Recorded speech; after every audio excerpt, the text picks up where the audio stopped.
Bueno, entonces nos vamos a enfocar son en los hallazgos más relevantes durante la exploración que se hace a pacientes que tengan sospecha de trauma no accidental en niños. Vamos a definir primero lo que es el maltrato. Según la UNICEF, es la violencia contra los niños y niñas que incluye el abuso y el maltrato físico y mental. Ahí también están incluidos el abandono y el trato negligente, o sea, el descuido, la explotación y el abuso sexual. Según el Instituto Colombiano de Bienestar Familiar, la violencia contra niños, niñas y adolescentes es toda acción, omisión u uso de la fuerza o del poder que se expresa a través de violencia física. Nos vamos pues a remitir con este tema de las imágenes es en el abuso físico. También en la violencia fisiológica, sexual o negligencia, así como amenazas continuas de tales actos. Y se pueden presentar tanto en el ámbito público como en el ámbito privado. En general, resumiendo, los tipos de abuso son negligencia, abuso emocional, abuso sexual y abuso físico. Nos vamos a enfocar básicamente en este último. Las estadísticas son muy claras y se tiene que aproximadamente el 25 al 50% de todos los niños en algún momento de su vida han sido abusados. Pues oscila mucho de país en país, pero sí las estadísticas son muy altas. Aunque aún teniendo un subregistro por la falta de documentación, ya que obviamente muchas familias y muchas culturas no tienen el abuso infantil como algo anormal dentro de la sociedad y también por reparos de índole de privacidad de cada una de las familias. El papel de las imágenes básicamente es un papel detectivesco porque inicia principalmente con una historia que no coincide con la magnitud del trauma al que nos estamos enfrentando como médicos. Entonces, con esa primera sospecha, entonces nosotros al irnos con las imágenes, vamos a definir los tres principales papeles que tenemos nosotros cuando estamos ante un cuadro de estos. El primero es reconocer las lesiones que son características de maltrato para apoyar en el diagnóstico o motivar la alarma. La segunda es pues servir como evidencia en cuanto al mecanismo del trauma para ver si coincide o no con la historia clínica que está aportando el cuidador, verificar el patrón de la curación, que esto nos da una idea de la cronicidad, de cuándo fue el abuso aproximadamente y de la lesión cuando nos enfrentamos también a estados judiciales, ¿no? Pues pueden preguntarnos a nosotros si la lesión se corresponde con el tiempo de evolución del trauma referido en la historia clínica. Y también puede ayudar a excluir el diagnóstico de trauma no accidental. Entonces, para la exploración del paciente cuando hay sospecha clínica de trauma no accidental, realizamos la serie de huesos largos, la vamos a ver ahorita, que incluye esa serie de huesos largos. Eso porque las fracturas después de los hematomas y las contusiones y las lesiones subcutáneas son el hallazgo más común en el maltrato y el abuso infantil. Entonces, según las guías del American College of Radiology y de la Sociedad de Society for Pediatric Radiology, la serie de huesos largos son imágenes que comprometen todo el esqueleto, cráneo, esqueleto axial y apendicular. Y según las guías del 2009 de la Asociación Americana de Pediatría, todo niño menor de 2 años en el que se sospeche abuso físico debe tener una serie de huesos largos. Esto es porque aproximadamente el 51% de los pacientes con abuso físico y con fracturas vamos a tener un hallazgo que son las fracturas en esquina, que las vamos a ver ahorita más adelante. Las conocemos como lesiones clásicas metafisiarias. Es un hallazgo muy característico, casi virtualmente patognomónico de de abuso. De la serie ósea, en cuanto al esqueleto axial, va a constar de una reja costal, no una radiografía de tórax, reja costal, porque hay que incluir una proyección oblicua derecha y una proyección oblicua izquierda que demuestran mejor las costillas, la pelvis, la columna lumbosacra y la columna cervical. Y apendicular, los húmeros, los antebrazos, las manos, fémures, piernas y pies, todas en AP. Estos son segmentos por individual, no es un niñograma, no es la radiografía del niño que quepan en el chasis, no, son segmentos individuales con estas áreas anatómicas. Entonces aquí vemos un ejemplo de las proyecciones. En la primera línea ven la proyección de cráneo, la AP y la lateral, junto con una lateral de columna cervical. ¿Sí? La segunda, una radiografía de reja costal. La radiografía de la proyección de reja costal incluye el tórax en AP y las proyecciones oblicuas. ¿Sí? Oblicua derecha, oblicua izquierda, oblicua derecha. Y la proyección lateral de la columna dorsal y la columna lumbar. La radiografía de pelvis, segmento de húmero, segmento femoral y los antebrazos y las piernas. Incluimos las muñecas también y los tobillos. Son 21 radiografías que lleva la serie ósea.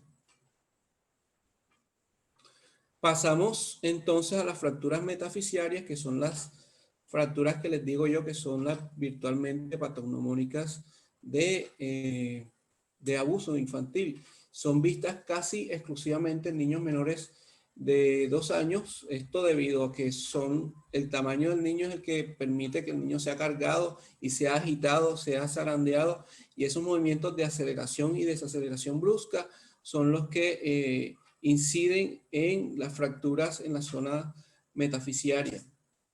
¿Sí? Como ustedes ven aquí, del 39 al 50% de los niños maltratados son menores de 18 meses. Esto explica la aparición más frecuente de este tipo de fracturas en ellos. Son muy específicas de abuso y en los sitios donde más comúnmente se ven son en el fémur distal, la tibia tanto distal como proximal y el húmero proximal. Entonces, esto es lo que vamos a observar en las regiones metafisiarias. Aquí vemos un caso de un niño de 2 meses, una niña de 2 meses con fracturas en asa de balde y fracturas en esquina. Aquí lo que sucede es que el movimiento de aceleración y desaceleración producen microtraumas, pequeños hematomas y fracturitas aquí en la región subepifisiaria, que pues se conoce como esponjiosa primaria, la cual se va disecando. Este es el área más inmadura de la metáfisis en crecimiento, la zona donde se va mineralizando el hueso. Y se observa, como lo ven ahí, con un área lucente entre estas dos estructuras, ¿sí? Subepifisiaria. Entonces, ven que puede recorrer totalmente la metáfisis o puede aparecer como líneas radiolúcidas oblicuas en las esquinas de los huesos. Esta fractura, grábensela bien porque es la fractura que es que es virtualmente específica de maltrato. Otro caso similar, ¿no? Vemos una fracturita en esquina.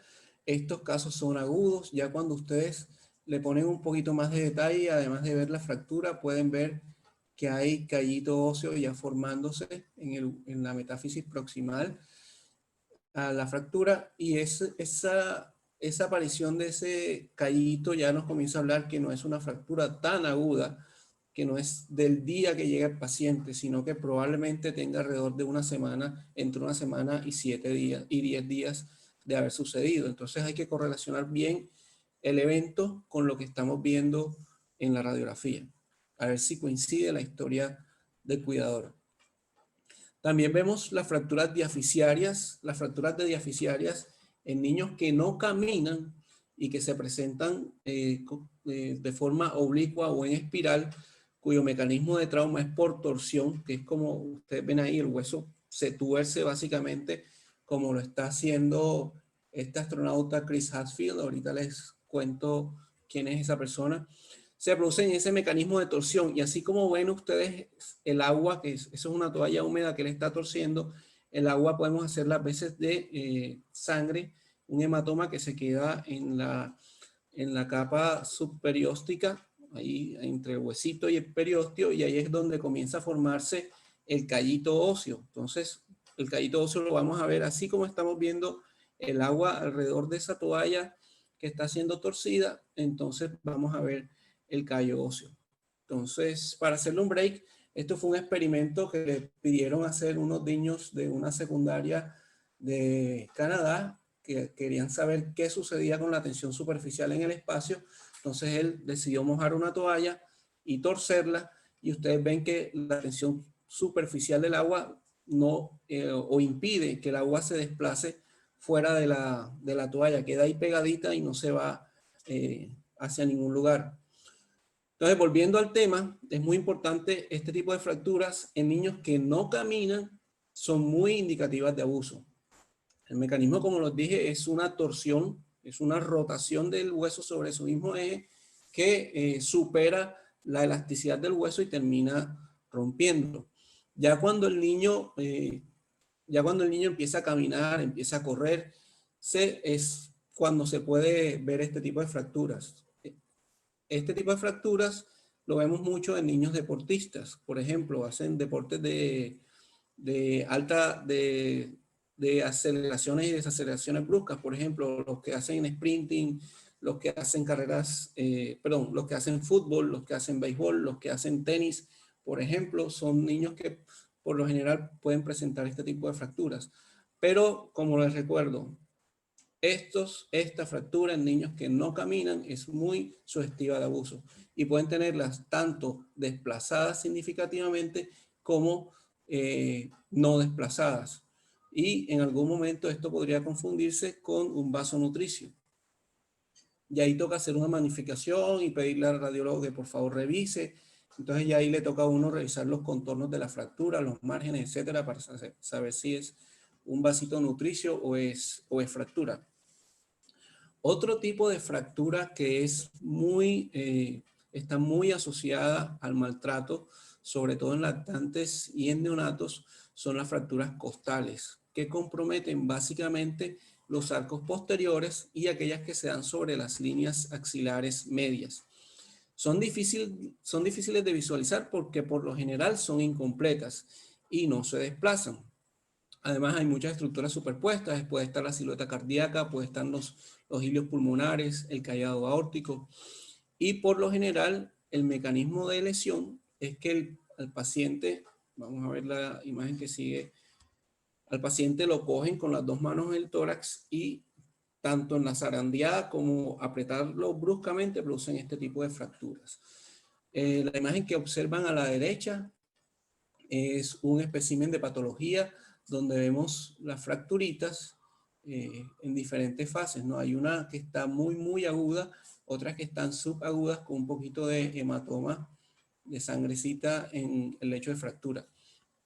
Entonces, este es otro tipo de fractura que ya saben que se presenta, que si la ven en lactantes o en niños o en neonatos, es muy sugestiva de abuso infantil. ¿Cómo la vamos a ver? Por lo general, las fracturas agudas, como les dijimos, como y si no son desplazadas, son muy difíciles porque apenas si se logra ver una línea radiolúcida en la fractura. Por lo general, y por desgracia, el maltrato es crónico. Entonces vamos a encontrar fracturas como en diferentes estadios. Podemos ver estas lineecitas que son las fracturas agudas, pero podemos ver también fracturas con ya formación de callo óseo que nos hablan de una cronicidad superior, alrededor de 10 días. Para resumir esa cronicidad, fíjense en si tiene la fractura callo óseo o si no tiene callo óseo. Si la fractura tiene callo óseo, ya pueden estar pensando en que esa fractura tiene alrededor de 10 días. Alrededor de 10 días.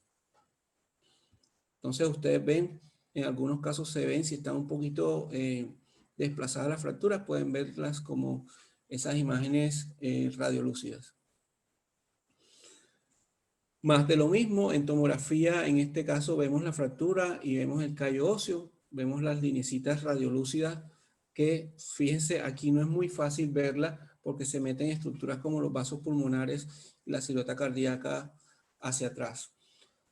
Volviendo al tema de la cronicidad de la fractura, es muy amplia, no hay consenso en el tema, pero nos basamos en la fisiología de la curación ósea para determinar ventanas de tiempo aproximadas que nos permiten tener una idea de cuándo fue esa fractura. Entonces, si tenemos que la resolución del edema de los tejidos blandos es entre 4 y 10 días y la formación del hueso nuevo perióstico es entre 10 y 14 días, ya más o menos podemos tener una idea de cuándo fueron los traumas. Por eso les digo que ese número 10 es como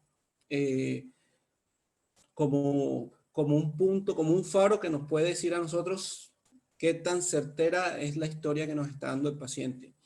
Entonces, la formación de callo óseo blando, ahorita vamos a ver las diferencias, sea entre el día 14 y el día 21, y el callo óseo duro después del día 21.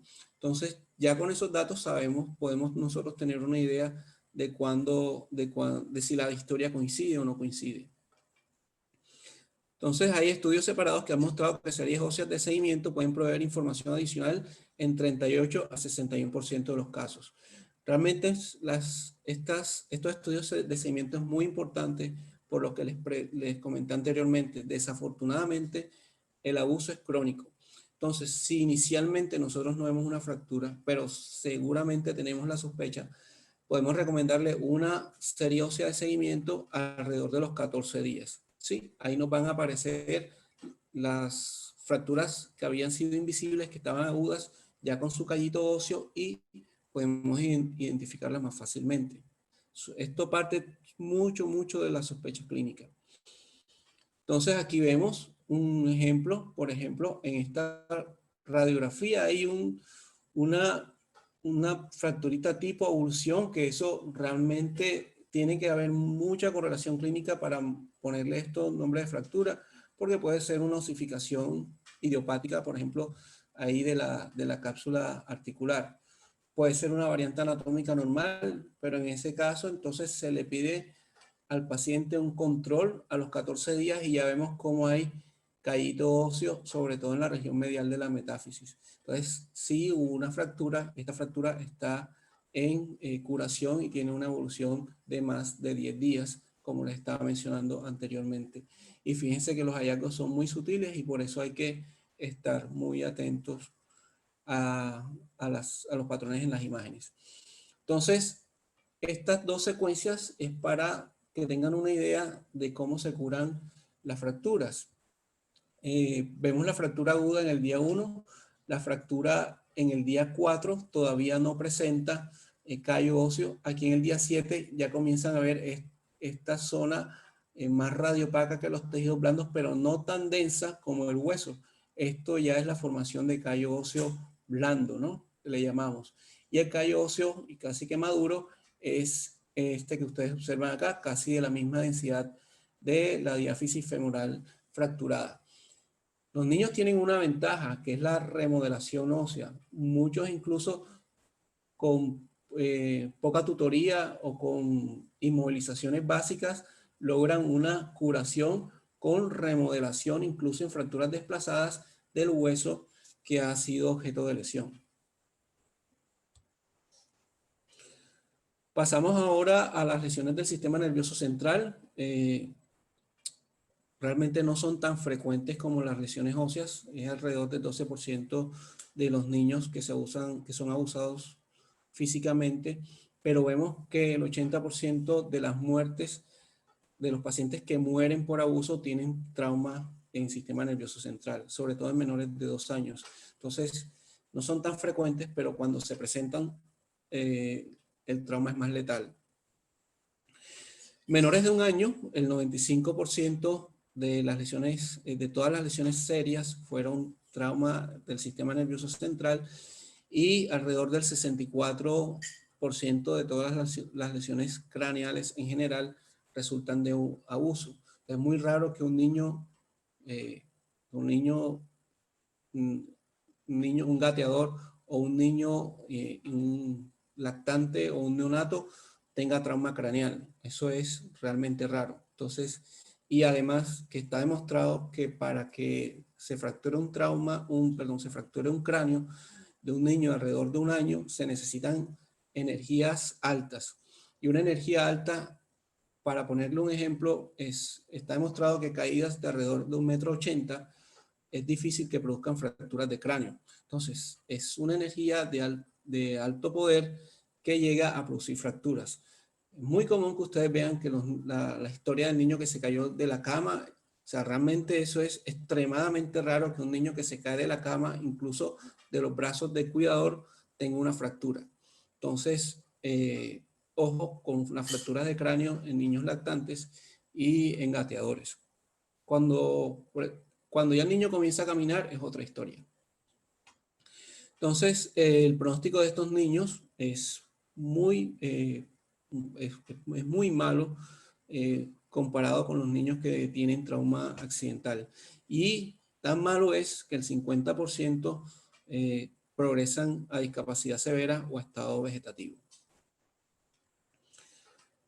Ahí les comenté que solo el 1 a 3% de las fracturas de pacientes que se caen hasta de 1,80 m resultan en fracturas. Y por lo general, las fracturas de cráneo también se acompañan de otras fracturas en diferentes partes del cuerpo cuando son por abuso. Y otra de las características de las fracturas de cráneo en sí, resultado de abuso, es que son fracturas múltiples de cráneo. Fracturas que cruzan las suturas y fracturas que pueden ser bilaterales. Cuando ustedes se enfrenten a fracturas que cruzan suturas, fracturas bilaterales o fracturas múltiples en cráneo, traten de pensar como primera posibilidad diagnóstica en trauma no accidental, en abuso. La radiografía sigue jugando un papel fundamental y es por el hecho de que las fracturas en cráneo por lo general en las de abuso son horizontales y en ese mismo sentido es en el sentido en que se realizan los cortes de tomografía y estos cortes de tomografía pueden saltarse el sitio de fractura. Aquí ven un ejemplo, por ejemplo, esta es una radiografía horizontal y recuerden que los cortes de tomografía van en este sentido, van paralelos a la fractura y eso podría explicar que ustedes en un TAC de cráneo simple no vean una fractura que sí puede ser visualizada en una radiografía de cráneo simple.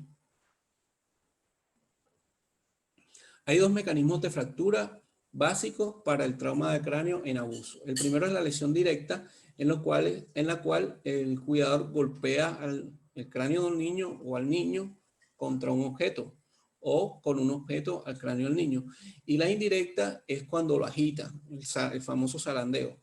Entonces, la primera está más asociada a fracturas y a hemorragia intracraneal y lesión cerebral, y en la segunda está más asociada a hematomas intraparenquimatosos, producto de desgarros entre las interfaces de tejidos, en lesión cerebral parenquimatosa en sí, como contusiones, por ejemplo, y hemorragia, sobre todo sutural. Este es el famoso mecanismo del zarandeo, el que ustedes ven aquí a la izquierda de la imagen, y el otro, pues, el trauma directo. La lesión intracraneal en abuso, por lo general, son la causa de muerte en pacientes que son lactantes. Y se presenta principalmente con hemorragias subdurales y subaracnoideas, sobre todo en las regiones parietales y frontales. Las hemorragias subdurales es producto de desgarros en las venas corticales y las subaracnoideas, los desgarros que se producen en los vasos que están entre las aracnoides y la pía madre. Básicamente los mecanismos de generación de estas lesiones son por aceleración y desaceleración del cerebro, dentro del cráneo, que hace que estos vasitos que están aquí en la aracnoides se estiren, subdurales se estiren y terminen rompiéndose. Entonces nos producen los hematomas subdurales producto de la agitación, el zarandeo.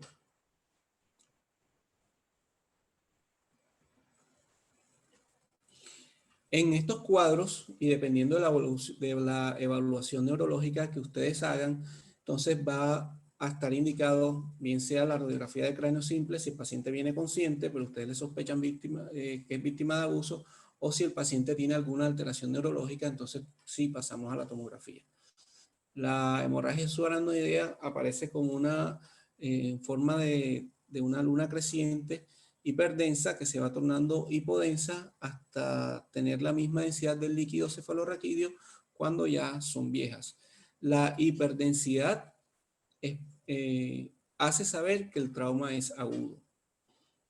La hiperdensidad del sangrado. Por lo general, cuando ustedes no les consigue la historia y piensan que el trauma es superior a la semana, la ideal es hacerle un TAC contrastado al paciente, porque este nos va a rellenar de contraste el espacio y nos va a dejar ver espacios constituidos por las membranas que se forman por la fibrina que hay en los coágulos. Entonces esto es lo que vamos a ver, ¿sí? Hemorragias subdurales, hiperdensas, agudas. Además de eso, pérdida de la relación de la corteza con la sustancia blanca, no ven ninguna diferencia. Eso es producto del edema. Esta cisura interhemisférica en ningún momento debemos verla tan hiperdensa. Esto lo que nos quiere decir es que hay sangre ahí subdural, y también ven aquí hipodenso, muy hipodensa la periferia de estos hemisferios cerebrales. Eso es edema cerebral, además de que ven muy pocos surcos, ¿no? Esta imagen que les traigo aquí es para mostrarles básicamente que podemos tener sangrados con diferente cronicidad. La parte hiperdensa, que nos está hablando de un sangrado agudo, es esta zona que vemos aquí en la región frontal y en la región parietal, y esta zona intermedia, que es más hipodensa, que nos habla que ya ahí había habido un sangrado previo y que tiene más de 2 semanas. Este sangrado hiperdenso dura alrededor de 72 horas y ya esto tiene más de 2 semanas. La densidad entre las 72 horas y las 2 semanas por lo general es similar al parénquima cerebral. Aquí además vemos un gran efecto de masa con desplazamiento de la línea media hacia la izquierda, con borramiento de surcos, pérdida de la diferenciación entre la sustancia gris y la sustancia blanca en el hemisferio cerebral izquierdo por el edema, que es el que está empujando la línea media hacia la izquierda. Además, borramiento del ventrículo del lado izquierdo. Los desgarros de sustancia blanca se dan básicamente por lesiones en la interfase con lesión axonal en esta región. Inicialmente van a aparecer hiperdensos, o sea, blancos. Luego, cuando se hacen crónicos, aparecen zonas hipodensas o de encefalomalacia, y son muy sospechosos, sobre todo en pacienticos pequeños de alrededor de 5 meses. Ahí lo que sucede básicamente es una disección axonal. Perdón. Las contusiones hemorrágicas, como se muestran aquí, son focos hiperdensos en parénquima que pueden estar en cualquier parte del parénquima. Focos hiperdensos pueden estar rodeados de un halo hipodenso por edema, y siempre, o por lo general, hasta un 90%, se acompañan de sangrado en otros sitios. En este caso, en la cisura interhemisférica o en la dura posterior. Aquí en la región subdural del lóbulo occipital izquierdo, la flecha blanca, y otras 2 contusiones en estas zonas. Las lesiones viscerales en abuso, estas son también son raras, del 2 a 4%, son responsables del 12% de las muertes asociadas a abuso, pero cuando son clínicamente evidentes, la mortalidad se sube hasta el 53%. Son esos pacientes con trauma cerrado, con una historia que no convence y que están clínicamente o hemodinámicamente inestables. Tienen trauma de víscera sólida, por ejemplo, hematomas de hígado o hematomas en vaso, o incluso hematomas en páncreas, o rupturas, como ya vamos a ver más adelante. El órgano más comúnmente afectado es el intestino delgado en la zona del duodeno, porque suele ser afectado por golpes. Y los hematomas, laceraciones, lesiones mesentéricas y estenosis postraumáticas son también comunes en este tipo de lesiones. Aquí en este caso estamos viendo un paciente con sangrado espontáneo, en teoría espontáneo, con aire libre en cavidad abdominal por perforación de víscera hueca sin una historia que compensa realmente. Este caso es un tránsito intestinal donde vemos el paso del medio de contraste al duodeno, pero en la luz del duodeno vemos un defecto de llenado que coincidió con un hematoma de la pared. Y este último caso de tomografía, vemos también un paciente que consultó con dolor abdominal, supuestamente espontáneo, encontramos sangrado, más sangrado, y esta laceración que cruza la casi totalidad del cuello del páncreas. Entonces, para llevar a casa, recuerden siempre que la historia clínica no es una historia razonable o es incongruente con lo que nosotros estamos viendo en las imágenes. Fracturas múltiples que comprometen diferentes partes del cuerpo, además con diferente cronicidad, y la consulta tardía, que ustedes ven de pronto una fractura que tiene 10 días y le están diciendo, no, es que él venía bien, caminaba bien y de pronto empezó con dolor, o un paciente que se va tornando inestable después de un trauma de más de una semana, por ejemplo, y sin una historia confiable. La historia clínica es súper fundamental en este tipo de situaciones, y después que tengan una historia y ustedes hagan bien la correlación con lo que están viendo en las imágenes, y si definitivamente no coincide, hay que emitir la voz de alerta.